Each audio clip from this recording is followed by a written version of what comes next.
Welcome to Cannabis Conversations, where we talk about anything cannabis.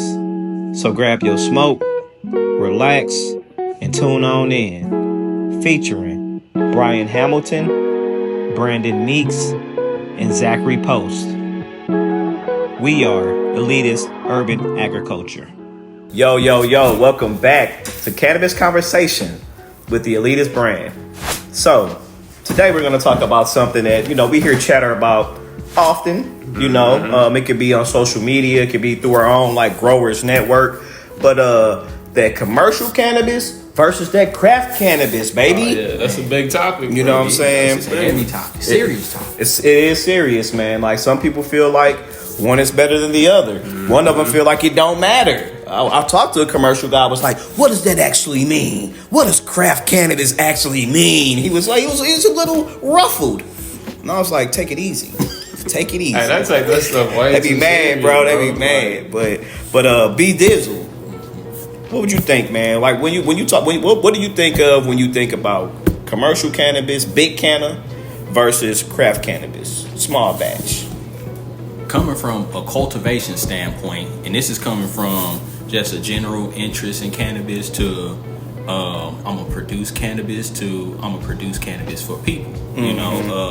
For me, when I look at big cannabis, and I guess the leadership isn't really into it. Like, they didn't come from it. They just seen the opportunity to make money. To me, it looks like, fuck y'all. Essentially, we got the money, we gonna do it. We'll eventually get it right because our pocketbooks is deep.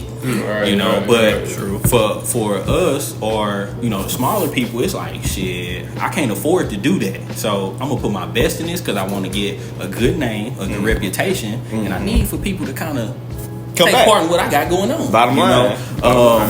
But ultimately, I feel like both definitely have a place. I do feel like we, as the smaller growers, we have traditionally set the trend for the larger ones. For sure. Y'all know it. I know it. And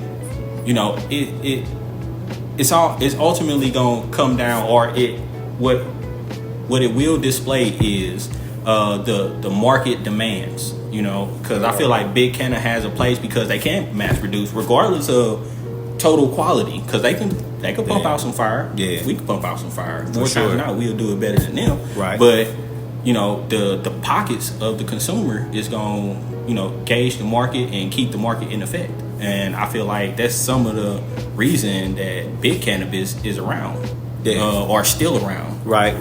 It's not a more freer market. For smaller people. Yeah. Do you think it'd ever be a free? Like, do you think it would ever change for the advantage of the small grower or the batch grower? Only because money dictates a lot. Definitely. I don't think that we could progress to the scale that they're on as far as controlling the market. Right. I feel like they're ultimately gonna have control. It's just people gotta stumble upon those niche markets to be like, damn, this is way better. Right. Shit, I'd rather deal with you. Exactly. Stuff like that. So, exactly. And it sucks, but it also can pave the way to more of us to flourish, because once they see that it's not a lot of love and compassion in big cannabis, they might be compelled to come back to the smaller people. Very true. Brandon. Support the small people, man. Yeah. I'm not messing with these corporate cats, man. Let me tell y'all right now. No big canna, no big canna, man. No. It'd be wild though, man, because like you said, Brian, these people, they don't care about weed. They don't care. Not that anybody really care about some things. A lot of stuff dictated by money. Definitely. But it's like they run it too much as a business, man. Like, you can't even smoke a joint with some of these people, bro. But they own the biggest cannabis company in the world or whatever. And some of them don't even smoke. A lot of them, a lot of the owners don't smoke. Right. You know what I'm saying? Just on the money. This is just, they be like, smoke? No. Right. And that, to me, that kind of, it conflict the interest though of a growth in a sense. You know what I'm saying? Because you gotta have that compassion. Gotta come from somewhere, man. Like you growing something that somebody about to consume. Even like your fruits and vegetables, man. Like you could eat a fruit and be like, man, this mass produced Monsanto fruits or something like this. But then you go down to the farmers market and you go get some fruits and veggies from homeboy down the street. You know, it's a different thing though. So I like supporting the people, man. You know, corporate cannabis got its place in like controlling the market and stuff like that. But when you get some of these craft cats that's really putting their heart into it, you know what I'm saying? They making their own strains and stuff. They really putting the time in to build their brand. Right. You know what I'm saying? Instead of just dumping a bunch of money in, getting the most PhDest person on your team. You know, the craft is actually putting in the craft work. And like you say, everything started from craft. Yeah. You know, nothing corporate doing today it all started from somebody growing the basement or something. You know what I'm saying? The best genetics we got was made in somebody's basement or out in somebody's backyard somewhere. That's crazy, bro. So I'm gonna support the craft guy. And I don't even shop at the dispensary like that. The only time I shop at the dispensary is when I've been in dealings with somebody and I be like, man, let me support that dispensary. You know what I'm saying? Because I know them personally. Or I'm out of town somewhere and I ain't got nowhere else to go but the dispensary. I'm going to go shop with them. But I shop with bro valeting at the hotel if I know he got the packs before I go to the dispensary. Right. Been there. But yeah, I'm a craft guy, man. And I'm craft. So For sure. Yeah. I mean, of course, we're going to be biased to the craft side because we are all craft or consider ourselves small batch growers. And like you made a few key points. Both of y'all made some key points. I think it come down to the level of compassion. You know, anything that involves money really usually don't have love involved wrapped up in that, right? You know what I'm saying? Money gonna bring out them dogs. We're gonna bring out them animals. You know what I'm saying? People that's into the money, guess what they want? People that want money more than they want good weed. They want more money, bro. Like, you know what I'm saying? So, but if you think about it, it's kind of oxymoron because if you really wanted your establishment on the commercial side to really do numbers, guess what? Put more compassion in it and really treat your facility like a craft facility, right? You know what I'm saying? And really put that love. Hire the people that you know, right? You know, because I think that's a big part of the where things can go left. Is because you got this facility that you need manpower to run. Now, everybody's not vetted, or it's a homie of a homie that knows a homie, right? So you'll get a decent cultivation director, but really after that, it's not enough money for you to get any real growers, because they be like, hold up, you paying what? $15 an hour? Nah, I'm gonna just stay in my where I'm at. You know what I'm saying? So you get the people that will take that amount of pay, but guess what? They don't have experience, right? They don't have experience, right? So I think that's where a lot of the whack commercial product come from. I mean, I think it's hard to control when you're mass producing anything, but to have to control the manpower, the compassion that goes into it, and everything else that comes along with growing. Things can get squirrely quick. And then once it gets squirrely on that capacity, you can never really catch up. Like once the things go left, it's gonna take you a long time. You talk about the damn near 12 months to swing that shit back around to where you back on a solid ground, right? You know, so that's where I feel like a lot of them packs come from. And also, people that love money, if you have a bag grow on a big canna side, and say you have mold, I was just pest, talking about this or something, okay, but you have $500,000 of expenses that you have to pay this particular month, right? Or within this particular quarter. What are you gonna decide to do with that cannabis? What y'all doing with that cannabis, man? You keeping it or you letting it go? $500,000, half a million. You know what I'm saying? What you gonna do? Because you got payroll that's dependent on this. You got lease agreements that's dependent on this. You think the big people gonna be like, we lost this grow.